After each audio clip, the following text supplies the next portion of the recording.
ரவி மோகன் என்கிற ஜெயம் ரவியாக தான் நமக்கு தெரியும். சூசைட் பண்ணிக்க போகிறாரு. விஜய் அவர்கள் ஆட்சிக்கு வந்ததுக்கப்புறம் இப்படி ஒரு அசம்பாவிதம் நடந்து ஒரு நடிகர் இறந்துட்டார் அப்படிங்கிற மாதிரியான ஒரு சிக்கல் வந்துட போகுது. ஏன் வந்துட போகுது அப்படின்னா, முதல் கட்டமாக ஆரம்பிப்பேன்.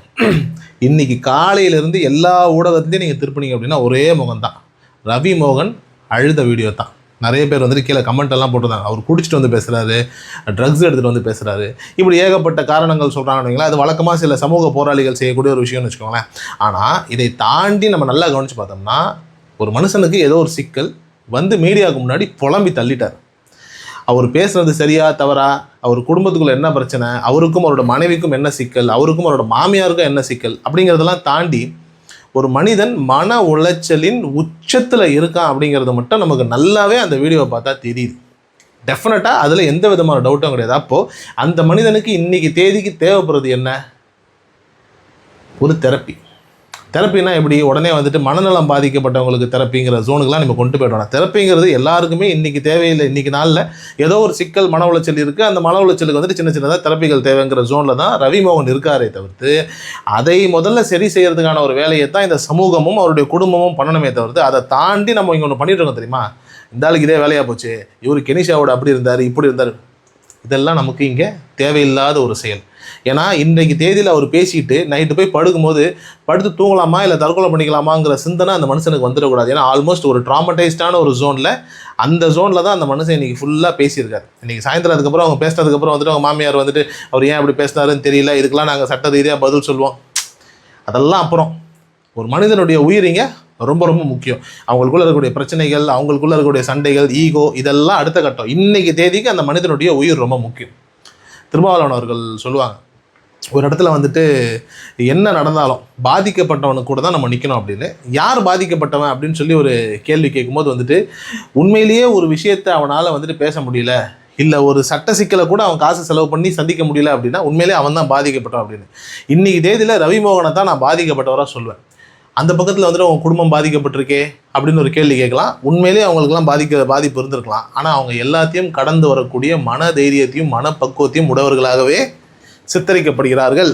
அப்படி தான் அவங்க இருக்காங்க. இப்போ அவங்களுடைய மாமியார் அவர்கள் கூட வந்துட்டு பேசும்போது, நான் அழமாட்டேன், நான் எமோஷனல் ஆக மாட்டேன், நான் எந்த தப்பும் பண்ண மாட்டேன் அப்படின்னு. அப்போ இந்த பக்கம் ரவி மோகன் பேசின எல்லாமே ஒரு எமோஷனலாகி அழுதாருன்னும் போது, அவர் தப்பு பண்ணதுனால அழுதாரா அப்படின்னு ஒரு கேள்வி வரும்போது, நார்மலாக உங்களையும் என்னையுமே எடுத்துப்போமே, நீங்கள் நல்லா கவனிச்சு பாருங்கள். நம்மளோட அன்றாட லைஃப்பில் நம்ம எங்கேயாவது ஒரு இடத்துல ஏதாவது ஒரு விஷயத்தை கடந்து போகும்போது, நம்மள அறியாமல் நாம் ஏதாவது ஒரு தப்பே பண்ணாமல் நம்மளை அக்யூஸ் பண்ணிட்டாங்கன்னா நம்ம என்ன பண்ணுவோம்? அழுதுருவோம்.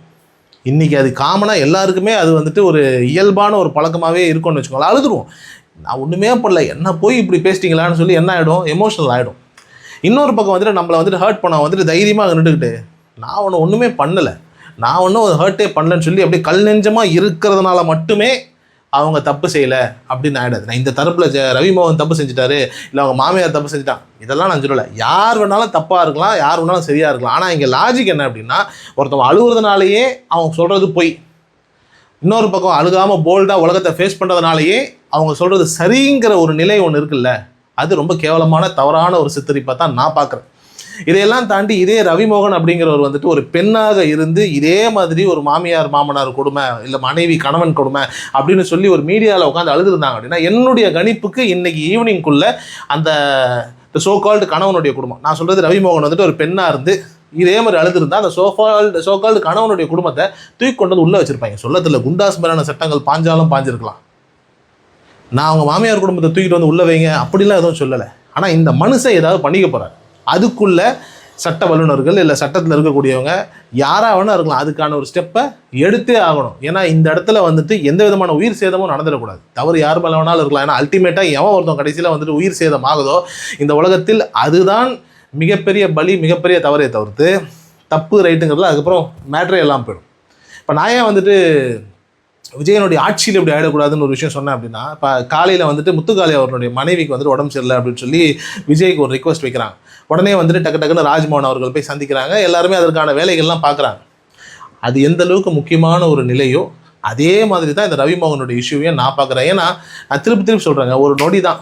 அந்த ஒரு நொடியில் வந்துட்டு ஏதாவது நம்ம தவறாக யோசிச்சிட்டோம் அப்படின்னா, அந்த தவறாக அதுக்கப்புறம் செஞ்சிட்டதுக்கப்புறம் அதற்கான திரும்பி வர்றதுக்கான ஒரு வேலையே இந்த உலகத்தில் கிடையாது. அந்த மாதிரி தவறு ரவிமோகனுக்கு ஏதாவது ஒரு விதத்தில் நடந்துடக்கூடாதுங்கிறது தான் என்னுடைய ஒரு பாயிண்ட். ஏன்னா என்ன காரணம் அப்படின்னா, எப்போ ஒரு மனுஷன் வந்துட்டு பிளாக் மேஜிக் பண்ணிட்டாங்க, ரத்த ரத்தமாக வாந்தி வருது, நான் என்னையே வந்துட்டு ஹர்ட் பண்ணிக்க ஆரம்பிக்கிறேன்னு சொல்கிற ஜோனுக்குள்ளே போயிட்டானோ அவனுக்கு ஹெல்ப் தேவைங்க, சீரியஸாக ஹெல்ப் தேவை. அந்த காரணம் இல்லை அவனை அந்த ஜோனுக்கு தள்ளி விட்டது யாராவனா இருக்கலாம், தெரிஞ்சு பண்ணியிருக்கலாம், தெரியாமல் பண்ணியிருக்கலாம், இல்லை அப்படி ஒரு இல்லாமையே கூட ஒரு தப்பாக கூட நினச்சிருக்கலாம். ஆனால் இங்கே விஷயம் அது கிடையாது.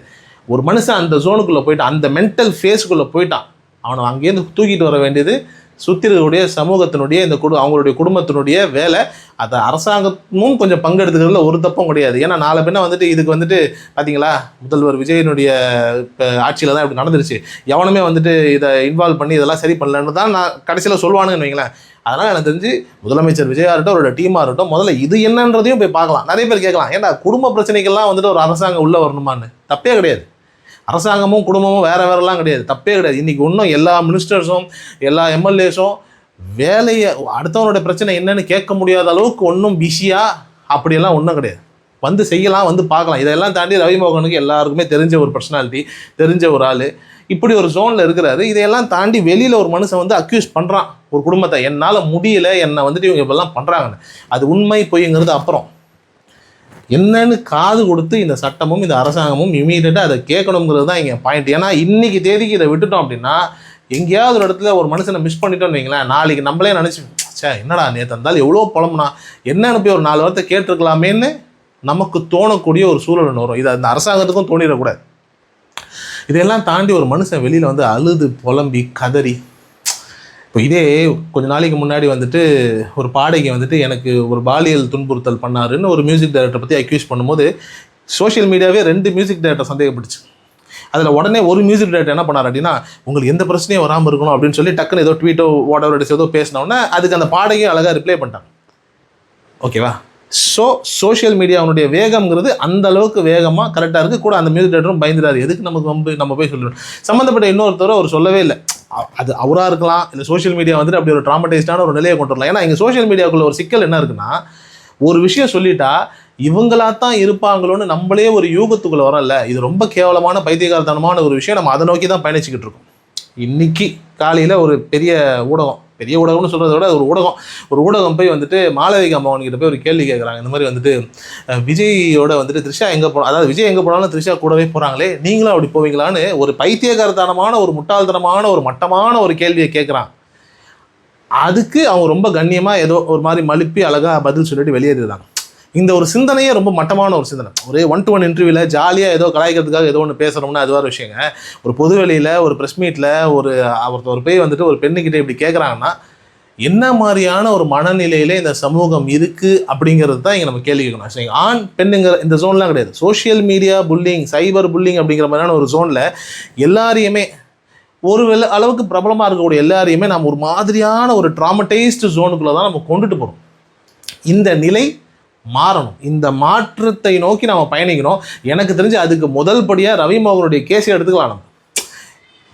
நம்ம ஒரு மனுஷன் சொல்கிறாரு, என்னமோ ஒன்று பேசுகிறாருங்க, அவருக்கு என்ன பிரச்சனைலாம் நமக்கு தெரியாது, எதுக்கு சிக்கல், ஃபஸ்ட்டு போய் அந்த ஆளுக்கு வந்துட்டு என்ன பிரச்சனைன்னு பாருங்கள், போய் அந்த ஃபேமிலியை போய் பிடிங்க, போய் பேசுங்க, இது என்ன ஃபேமிலி, என்ன பிரச்சனை, ஏமா இப்படி, இல்லைங்க அவர் மாதிரி மனநலம் பாதிக்கப்பட்டு அதனால் இப்படி பேசுகிறாரா, சரி பரவாயில்ல அக்செப்ட் பண்ணிக்கிட்டு அதுக்கு என்ன ட்ரீட்மெண்ட்டோ அதையாவது பண்ணுங்க. ஆனால் அந்த மனுஷனை பாவம் தனியாக விட்டு இப்படி ஒரு மாதிரியான ஒரு ஜோனுக்குள்ளே கொண்டுட்டு வராதிங்க. ஏன்னா என்ன பிரச்சனைன்னு தெரியல.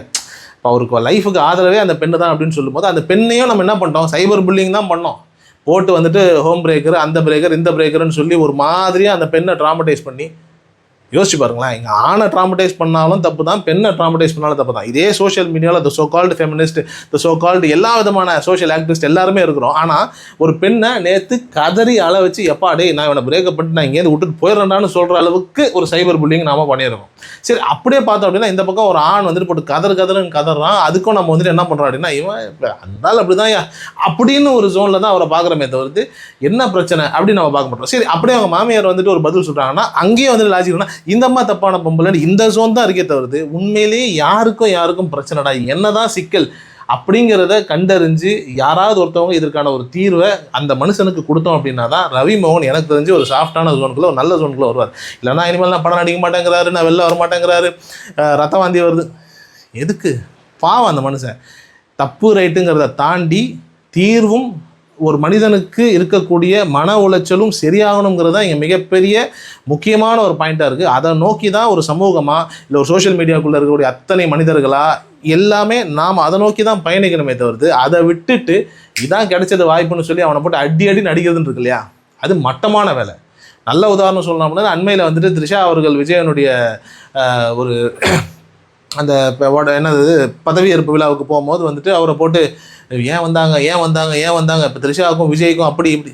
ஏன் கூட இருந்த ஒரு கொல்லிக்கு அவர் வந்துட்டு ஒரு முதலமைச்சர் ஆகிறாரு, அவரை போய் வந்துட்டு பார்க்க ஒரு சக நடிகையாக வராங்க, இல்லை தோழியாக வராங்க, ஃப்ரெண்டாக வராங்க, வாட் எவர், அவங்களுக்குள்ளே என்ன இருந்தால் நமக்கு என்னங்க? அதை ஏன் அவ்வளோ கேவலமான ஒரு சித்தரிப்போடு அந்த சமூகம் பார்க்குதுங்கிறது தான் எனக்கு கேள்வி. அதே ஃபங்க்ஷனில் இப்போ நம்ம விஜயும் த்ரிஷாவும் என்ன சொல்கிறோம், சரியில்லை, எங்கேயோ சரியில்லை, இது இன்னும் இவங்களோட பதவியேற்புலாவுக்கு இவங்க வந்துட்டாங்க, கண்டிப்பாக தப்பாக தான் இருக்கும். அது எப்படி தப்பாக இருக்கும்?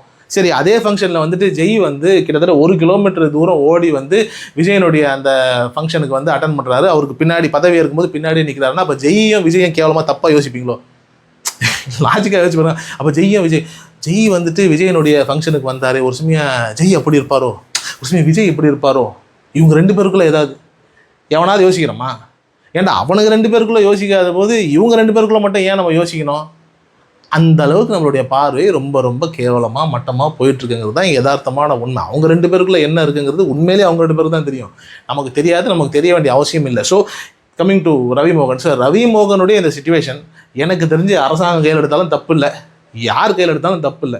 ஆனால் கையில் எடுத்து இதற்கான ஒரு தீர்வு அந்த மனுஷனுக்கான ஒரு வாட் எவர் இட் இஸ், அந்த மனிதன் வந்துட்டு மைண்ட் ரீதியாக ஒரு நல்ல ஒரு ஜோனுக்குள்ளே வர்றதுக்கான ஒரு வேலையை சமூகமாக எல்லாரும் பண்ணுறது நல்லது.